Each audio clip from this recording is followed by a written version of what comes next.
Thank you. Great to see so many of you have made the effort. I've come up from the south coast. I live near Brighton.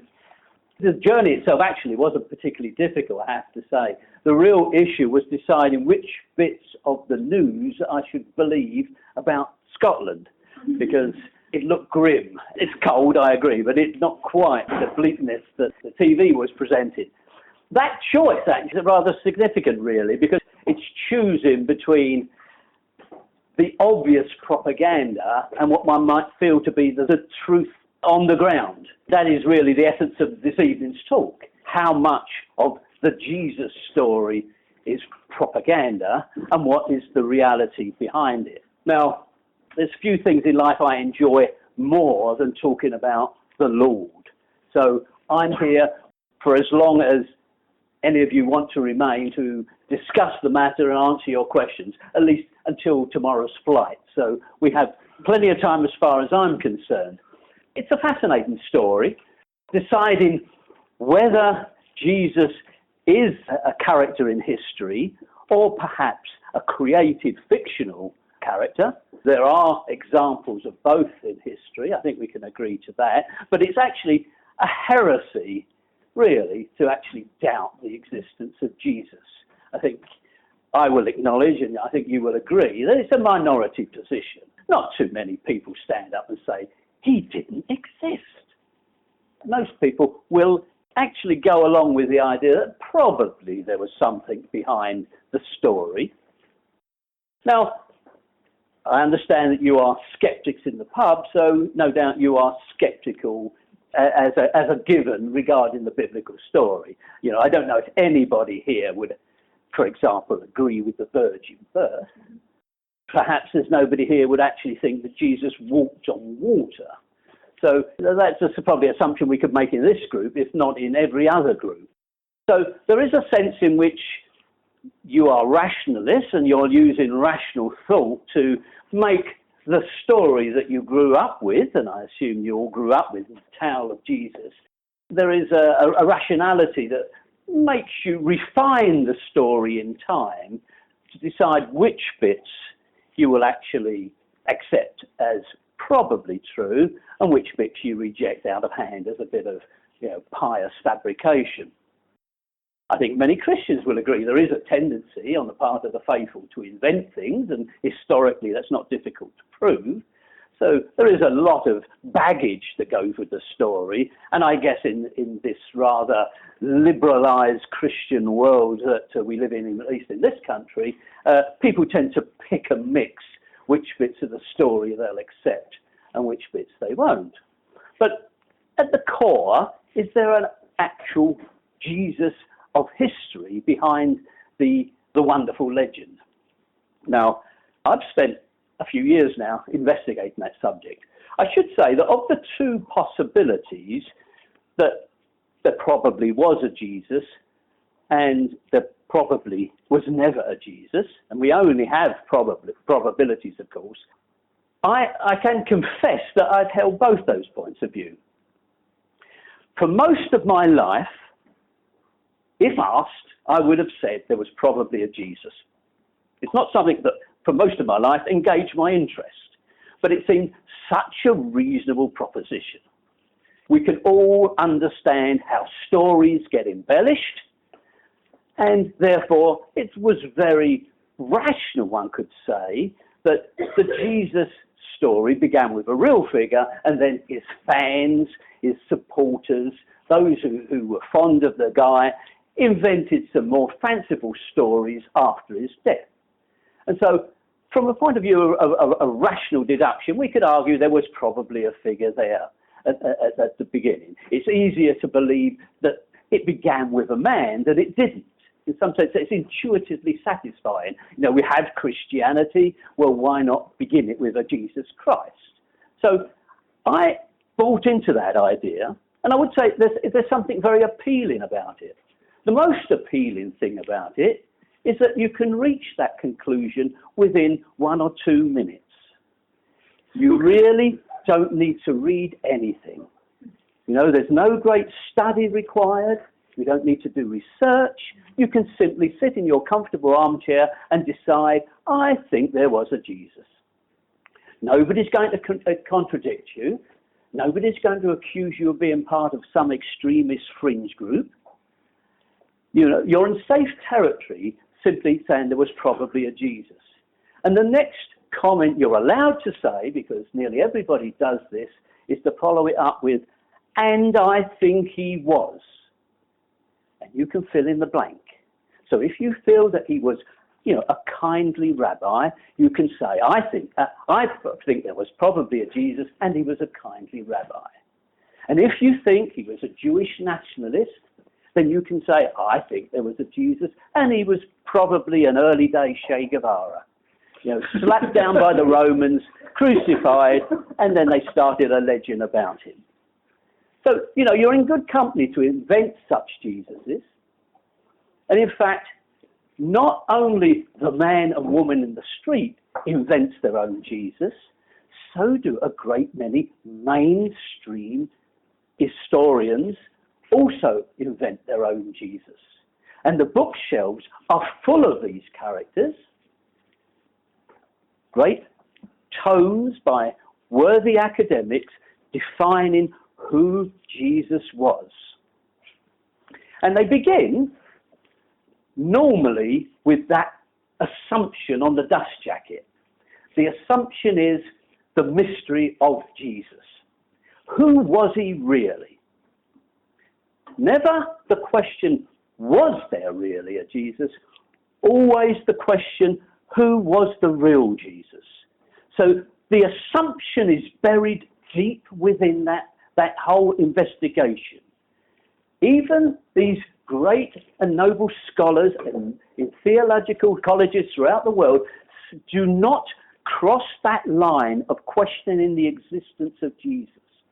Now, why they might do so, I'm sure, as primarily, I feel, a group of skeptics, you might work out why, or surmise, let's say that, why these noble characters do not cross that line. Would they gain, for example, by blowing the whistle on the Jesus myth? It isn't that long ago when questioning the existence of Jesus shortened your life considerably. It certainly would have shortened your career. So we come from that background where heresy was punishable by capital punishment. So this idea of questioning the existence of Jesus is actually a bold step to make. But is it a justified step, or is it lunatic? Is it actually lunatic, you know, on a path to thinking there are flying saucers visiting, I don't know, Glasgow every other week? You know, is it on that level? Well, I have to say to you, it is not. Many scholars, and I am not the first by any means, many scholars, for the better part of 200 years actually, many scholars in many countries question the existence of Jesus. But they often don't get a fair hearing because the whole of our culture is directed against that idea. And they are marginalised, and it is not easy to get a fair hearing for the case, the argument for the non-existence of Jesus. Now, at the end of the day, it may be mistaken, but it should at least be heard. And that is what I have devoted, you know, the last several years of my life to, popularising the ideas regarding why very bright scholars in many countries question the very existence of Jesus. And after all, if it was so obvious that there was an historical Jesus, if the evidence was so clear, they would be laughed out of court. But they are not laughed out of court, they are not heard. They are prevented from presenting that case primarily by the powers of Orthodox religion, which doesn't want to hear about the non-existence of Jesus. Now, what I'm going to do this evening then is at least so I hope, a few seeds of doubt in those of you that still perhaps want to run with the idea there probably was a Jesus, and make you wonder, well, there probably wasn't a Jesus. Okay, now, if you go away with those doubts, I think I would have succeeded, because I know in any debate one seldom changes one's mind, but you are perhaps moved in a particular direction. And the case for the non-existence of Jesus will perhaps accumulate in time. So let me begin with the first argument. I'm going to present you with several. I was aiming to present maybe 12 for the 12 days of Christmas. We may not have enough time for that, but let me begin by one. To prompt myself, and it may help you to remember, I've given them each the name of a movie. And this one I labelled The Twilight Zone. Okay? Now, this is the argument that everything about the Jesus story is a miracle. Now, let me put that in context, because what do most people do with the Jesus story? They basically take the story as is, presented in the Gospels, and erase the miracles, and decide what we have left, therefore, is true, in terms of historical probability. So in other words, we can remove the virgin birth, we can remove the walking on water, we can remove the raising of the dead, we can remove the grand finale, the resurrection, and then we say what we have left is a realistic historical story. Well, it may be a realistic story, but it isn't historical. And let me explain why that is so, and why I say everything about the Jesus story is actually a departure from the real universe, and is in fact the Twilight Zone. Some of you perhaps will remember how Rod Serling began that famous sci-fi movies. You open this door with the key of imagination.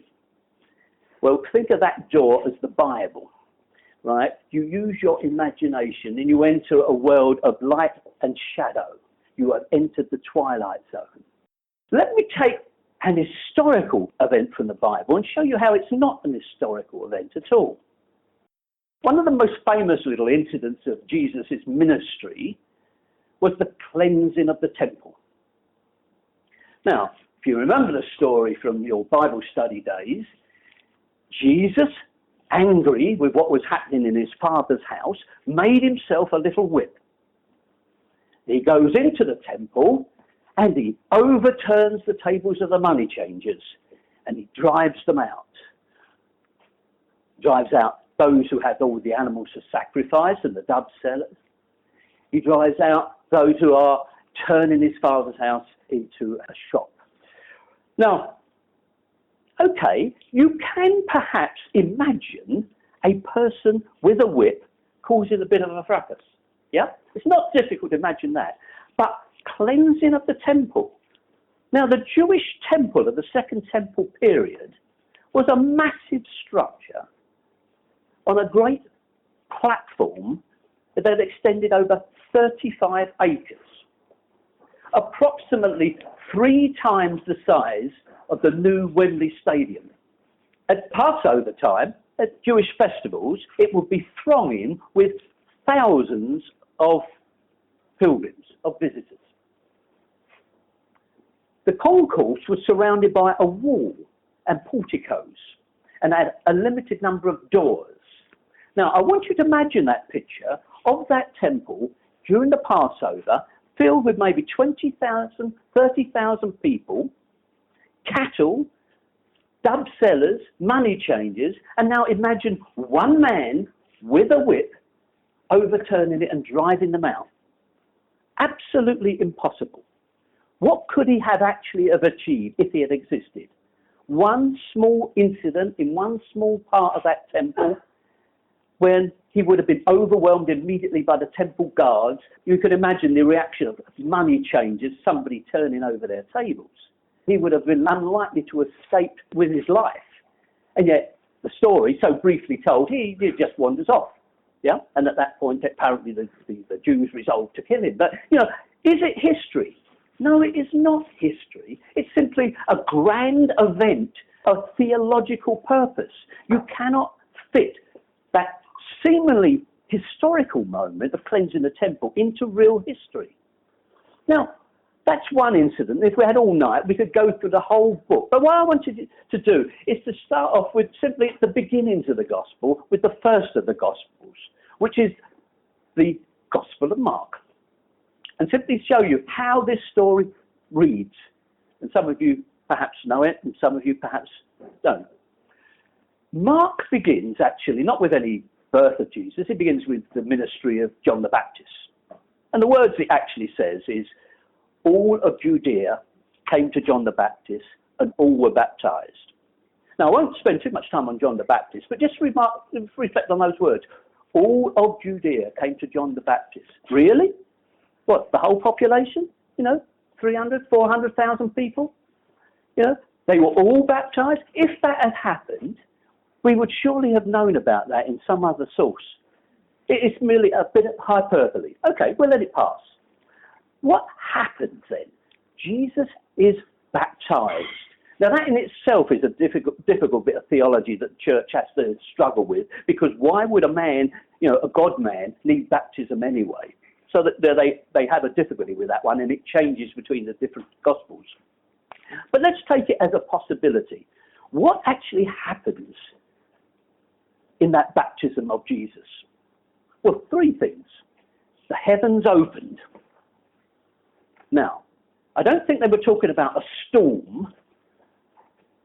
It wasn't a rainy day. The heavens opened and the Holy Spirit descended as a dove. Now, that's two things that don't happen in the normal universe.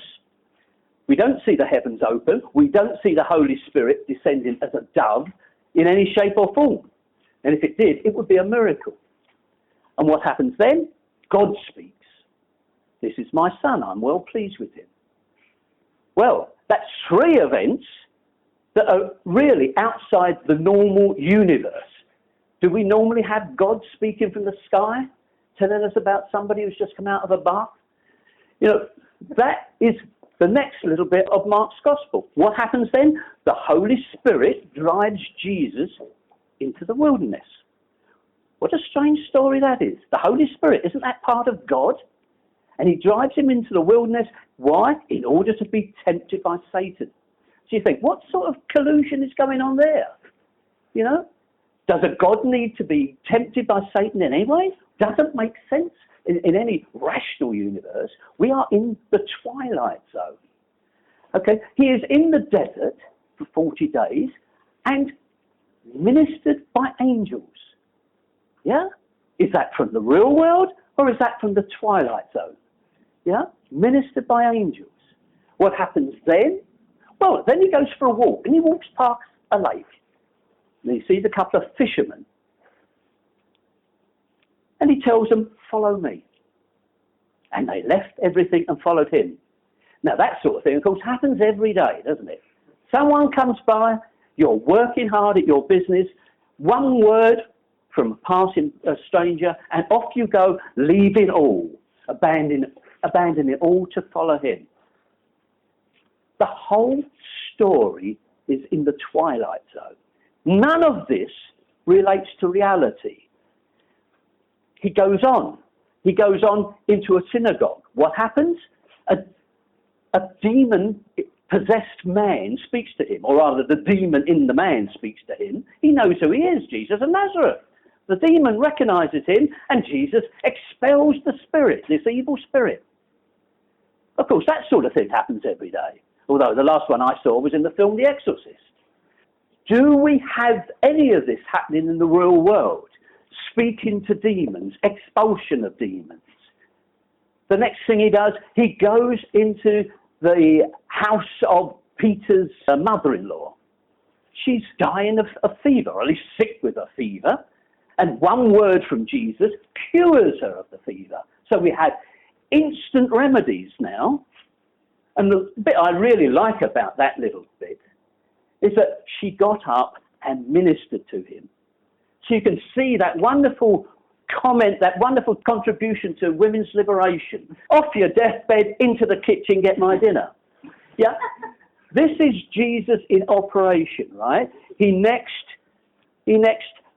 has the whole of the city about his doorway. And so it goes on. Hyperbole upon hyperbole, ridiculousness upon ridiculousness. And this is simply chapter 1 of Mark's Gospel. You know, we've already got up to about 18 different departures from the known universe in the Gospel of Mark, chapter 1. And we could, if we had the patience and the stamina to go through all this nonsense, we would realise that everything about the Jesus story is a myth from an unknown world, a world in which habitually people talk to gods and angels and demons.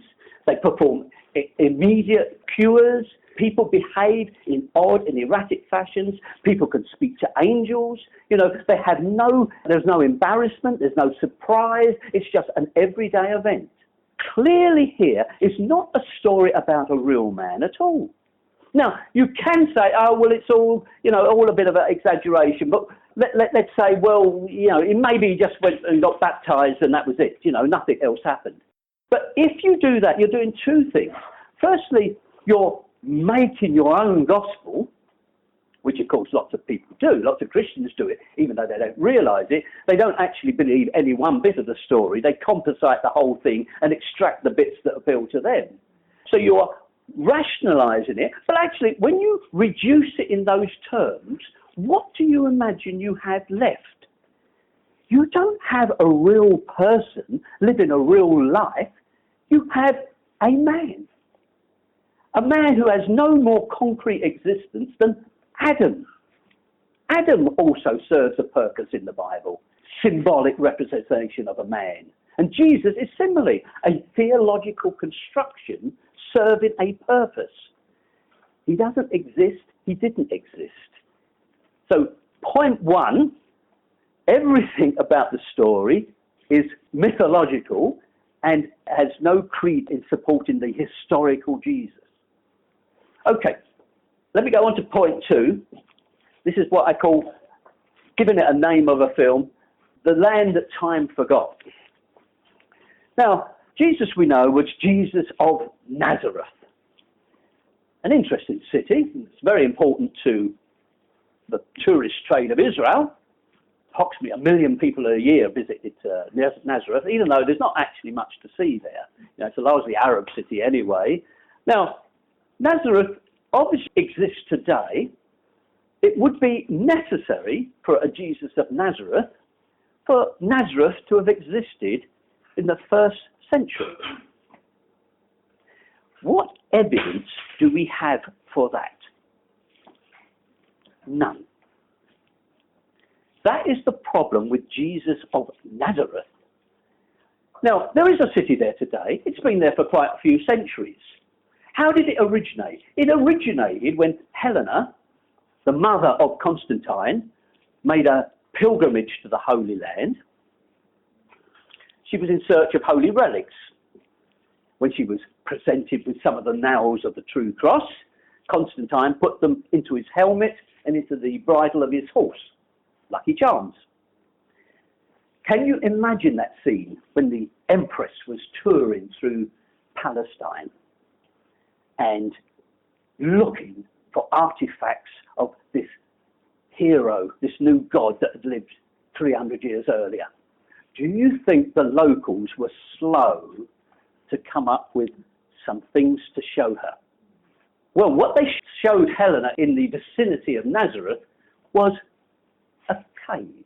Even though the Gospels say very clearly on multiple occasions there was a city of Nazareth, and Jesus came from that city, the Holy Family returned to that city, etc. Clearly, in the 4th century, the Empress of Rome couldn't find a city. All she could find was a cave. And so she built a lovely big basilica over the cave. Now, from that point on, Nazareth began to attract pilgrims. And given the divisions within the church, there were rival offerings. For example, there's also a well in Nazareth around which there is another church being built. And today, the city is full of Jesus venues, You can even see the table of Jesus. It's actually made of stone, but apparently he had some sort of meal around this with his disciples. Nazareth has produced artifacts to delight the believers for more than 1,000 years.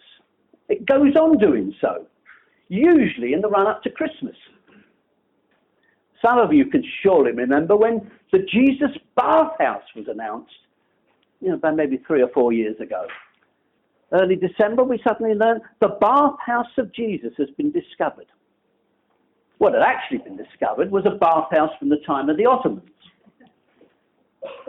But it attracted the interest of certain fundamentalist Christian groups who managed to dig a bit further and a bit longer, and eventually they found some walls of what may have been a pre-existing Roman structure. Bathhouse of Jesus? Well, actually, the Romans were in Palestine for several hundred years. So the link to a Jesus and the fact that he might have had a hot tub once in a while is extremely tenuous. In other words, it actually doesn't exist as evidence for Jesus. But by that time, the hullabaloo that had popularised the idea over the Christmas season had passed. Now, it doesn't stop there. More recently, we've had a house of Jesus discovered. At least, not exactly the house of Jesus, because after all, the largest church in Nazareth is the Church of the Annunciation. It's actually the largest church in the Middle East, a huge, great structure. That also is over a cave. Believe it or not, when they couldn't find any houses that might have substantiated the Holy Family, they turned to caves. So the Holy Family actually grew up in a cave, or lived in a cave. So, some sort of cave dwellers. But now, less than 100 yards away from the Church of the Annunciation, they've found what looks like 2 or 3 rooms of a Roman structure. So this is where a house that Jesus may have known. He may have had childhood friends there. They played in the courtyard, perhaps. And so it goes on. And so it goes on. Nazareth has a vested interest in perpetuating and developing such ideas. They actually have a Nazareth village now. Because there is actually no real Nazareth there from the first century, they've created one. It would be a tribute to Disney. They had manufactured a suitable Nazareth, complete the sort of things you would expect to find. They have presented them to you. So wish fulfillment. You can therefore strengthen your faith by looking at this wonderful fake world. So Nazareth itself undermines the claims for a Jesus of Nazareth. Because if there was no first century Nazareth, the story is seriously weakened. You have to wonder, if they could get that bit of the story incorrect, what else is incorrect? What can you trust in the story that can make such a fundamental error? And sort of shrug and say, well, he may have come from some other place. Well, of course he may have come from some other place, or he may not have come from any place. And the story is completely fictitious.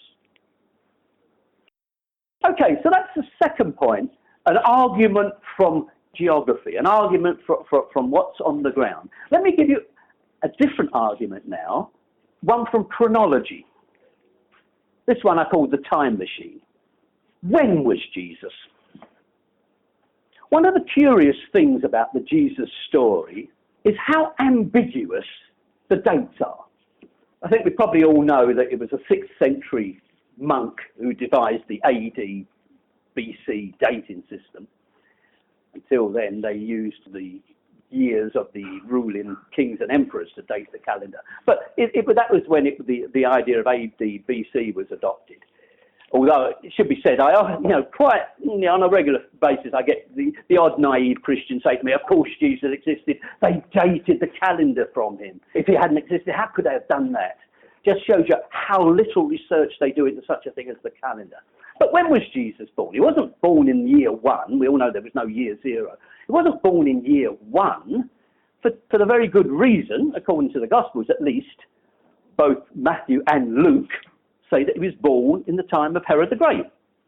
Now, from all kinds of historical sources, we know when Herod the Great died. He died in 4 BC. So for Jesus to have been born in the time of Herod the Great, he had at least to be born in 4 BC. And if we give any credence to the notion of his massacre of the innocents, where he ordered young babies in the area of Bethlehem to be murdered, he actually said up to the age of 2. So from that we have to conclude he thought maybe Jesus was 2 years old before he died.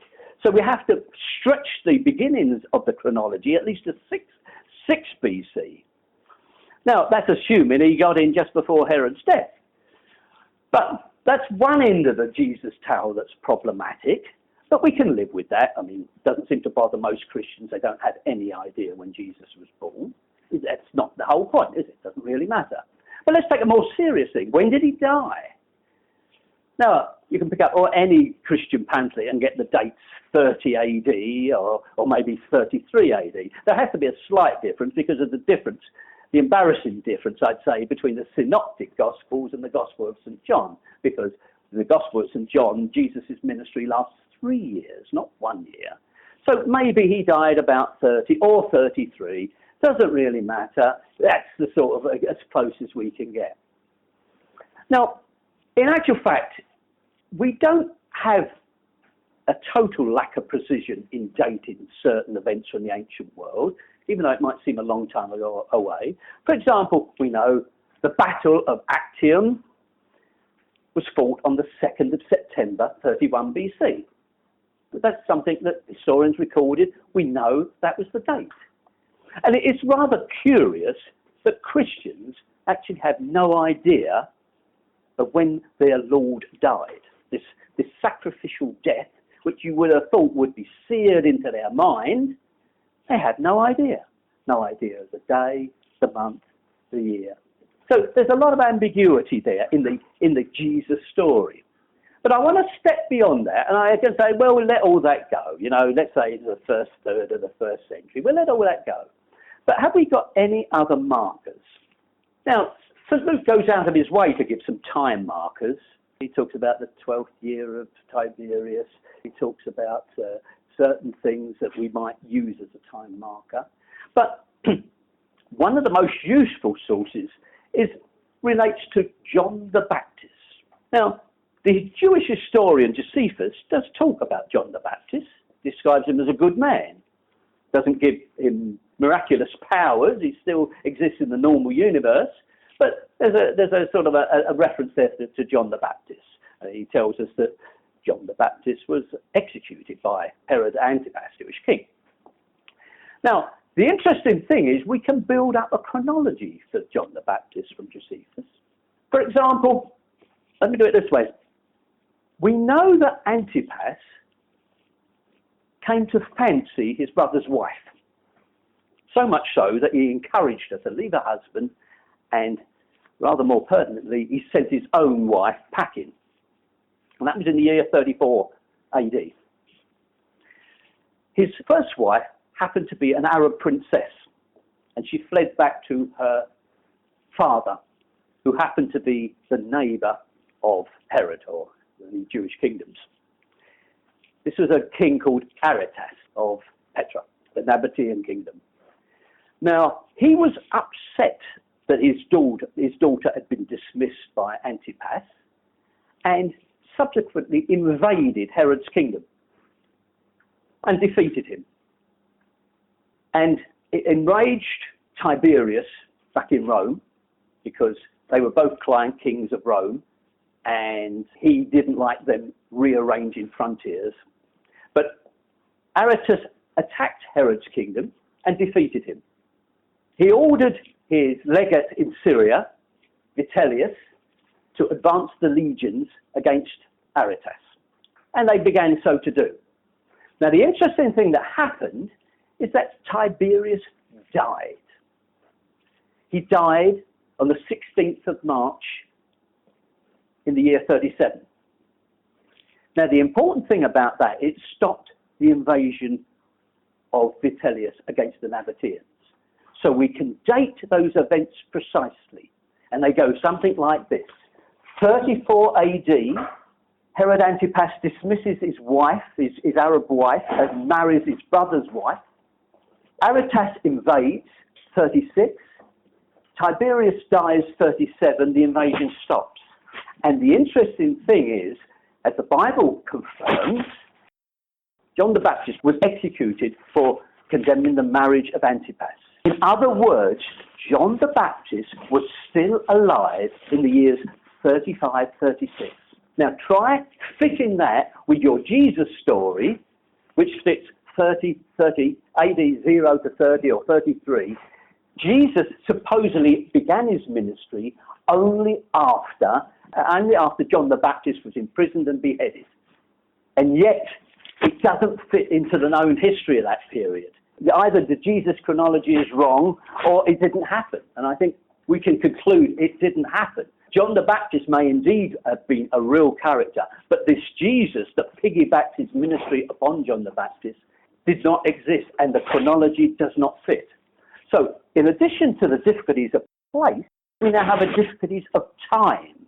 So, another reason to doubt the story. All very good, but let's now consider a doubt about Jesus from a different direction entirely. We might say, well, all these dates and so on are all very well, but how about witnesses? So let's start looking at a few witnesses.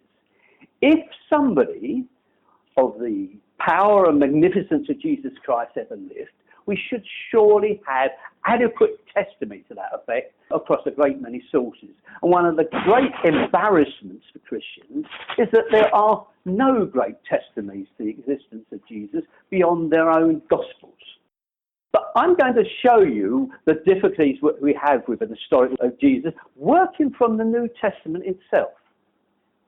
Because in addition to the Gospels, we have something in them called the epistles. Now, these purport to be letters of the early church, or the early apostles, in the period of the initial construction and organisation of the church.